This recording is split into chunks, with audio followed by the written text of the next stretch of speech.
I don't think people really understand the gravity of all this, but that's okay. It's very lonely, but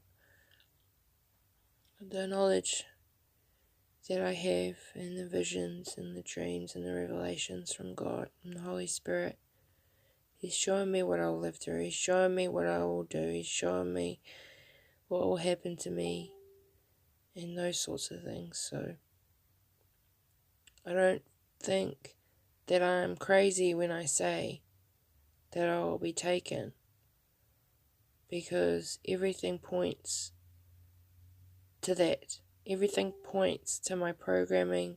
Everything I say has come true. Everything that the parts knew has happened and is coming true. Like, this is not fake. This is real. Like, this is really real. They actually need souls and stuff to harvest. And so they actually do rituals to bring forth this demonic power. So, yeah, that's not cool at all. And, yeah, so just been asking for prayer, because I'll just need strength in those times. And because before, when I was accessed and taken to rituals, like on the 6th of the 6th, 16, when they abducted me, they assaulted me, they electric shocked me, and they told me that I can't stop martial law here. You know, they actually did those things, and it was real. Even though I don't like to believe that it happened, I know that it did happen. Acceptance is the key.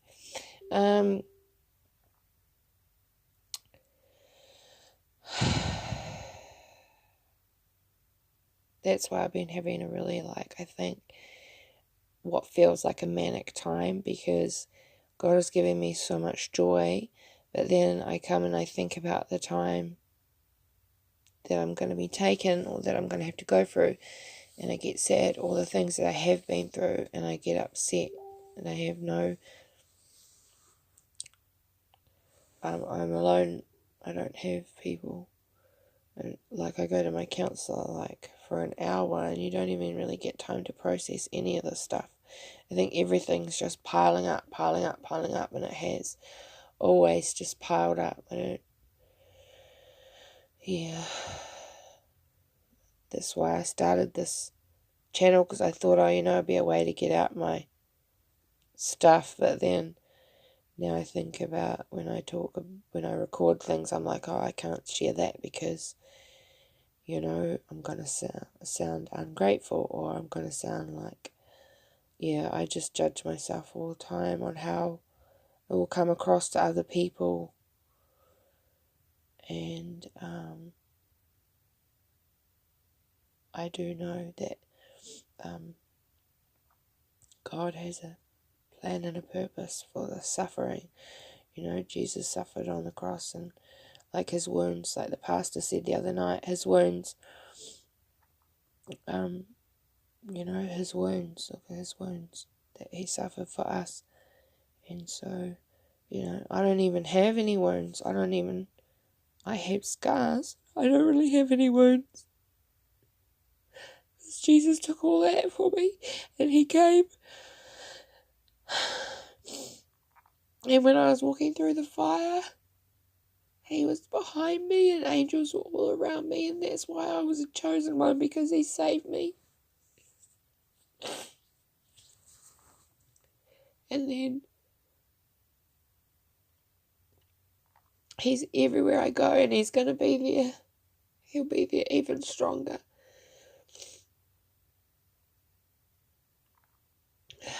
When it really goes all down, when it all goes down, he'll be there. I know he will be. People say, have no fear, have no fear. I just love to see them walk a day in my shoes.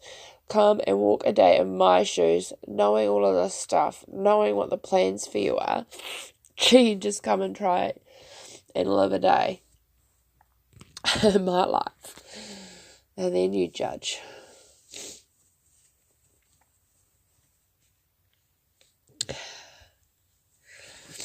I just want to share as much as possible that I don't know why, because if it's prophecy, then it, it's got to happen anyway, but then God's people have got to come and do something because it's a battle. And so, not all of this is indirect. It doesn't tell us directly, does it, in the Bible? Not at all. And,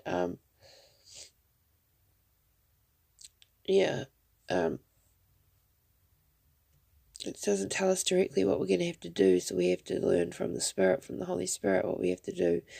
And we have to pray about everything. Pray. And, so the more people are awake and aware of these things, the more people that can pray about these things. So, there's tunnels in all the major cities, all the way out, even in the little towns and stuff like that. They're everywhere. Tunnels are everywhere, sorry. Tunnels are everywhere. And they'll take children and people. I've seen people, big adults, go and save the children out of the caves and tunnels. This is a real thing. It will have to be done. It will have to be done. Where am I going? What am I doing, God? Give me words, please, Jesus.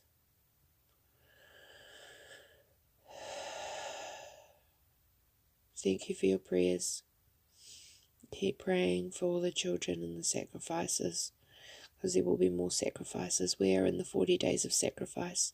We are coming up to the Anzac Memorial, where the Prime Minister, who is programmed to implement New World Order, is going to speak out the Islamic prayer over the nation of New Zealand, inviting a holy war and a battle in the spirit realm that some people are not ready for. So we just need to share about that. And the days of darkness that are coming. I was taken up into the sky. I looked out over the city of Christchurch, and from my house where I was down further south, I was in the spirit over Christchurch. I don't know how this happened. It was my body. My body was down south, but my spirit was over the city of Christchurch. It's all I can explain. And I seen the points of the pentagram. Then I was whipped up to the hill. Seriously, 1 minute I'm over the city of Christchurch. Next minute I'm on top of the hill. And there's an obelisk up there, which I didn't know at the time. And God showed me that the obelisk points down to the old cathedral and the city. And he showed me the dark, the whole sky was all dark. It was black and red. And then there was a certain point in time, and then this ritual and these incantations and all of this done, obviously, was happening within the pentagram in the city, which the apex is at Hagley Park. And then it goes out to the different points, and Transitional Cathedral is one of them. That's transitioning to a one world order. Transitional. Just feel like to Transitional Cathedral. It's a triangle. It has 49 triangles. 4 and 9 is 13, and there's 3 sides of 13 triangles, and that's 39, and 9 and 3 is 12, and 1 and 2 is 3. And then they have the symbol of the eagle or the phoenix as their altar, and they had the Jesu cross in there, and they had 11 disciples thing. And one time when I got sent up north to go Christchurch, I was taken to the cathedral, and in there was paintings of possessed children. One had Baphomet horns and one had the unicorn horn, which is the sign of the Antichrist. And anyway, in this vision, I'm up at the hill, the obelisk overlooking, which I didn't know the obelisk is at this restaurant, the sign of the Kiwi or something. Anyway, people will just think it's a sign, but it's actually a Freemason obelisk that is to bring forth demonic power. And it overlooks the city right down smack bang at the cathedral, at the cone, this big cone, this silver cone, which is in between the building, which has the emblem on it of the bloodline of the Antichrist. which is the Stewart family bloodline. Stewart Plaza's over the road, the housing pen of demons. The spiral is in the centre of the city. The Masonic stuff is around. The tunnels underneath. And anyway, so in my vision, I'm looking out. I'm sorry. I know I'm all over the show. Jesus, please come and help me. So we're overlooking the city. And then the sky is red and black. And then this like darkness comes. And this whirlwind of demons start coming out this cone. That's a steel structure. It's apparently some arty-farty thing, but it's just really it's a releasing of the demons. That's what's going to come out of it. And so there was just a whirlwind of demons coming out of that thing. And God said that that's connected through the tunnels, and there's connections in the underworld to Antarctica, and that's where they're going to come from, and they're going to release all the demons. And I don't know if this is the days of darkness, but the sky was dark, the sky was black and red. And I don't know if we have to go through this. Some things we don't have to go through, you know. So it's like, I feel like we need to share these things, even though some people find it scary. And as for me being taken, and they need to find me first, and which I know they can, because the other night my arm was really, really buzzing at a high frequency, and I actually thought it was God changing my thing, and then I was like, oh no, this doesn't feel right. What if it's not God? So I bound it and rebuked it, and I sent it away, and it stopped.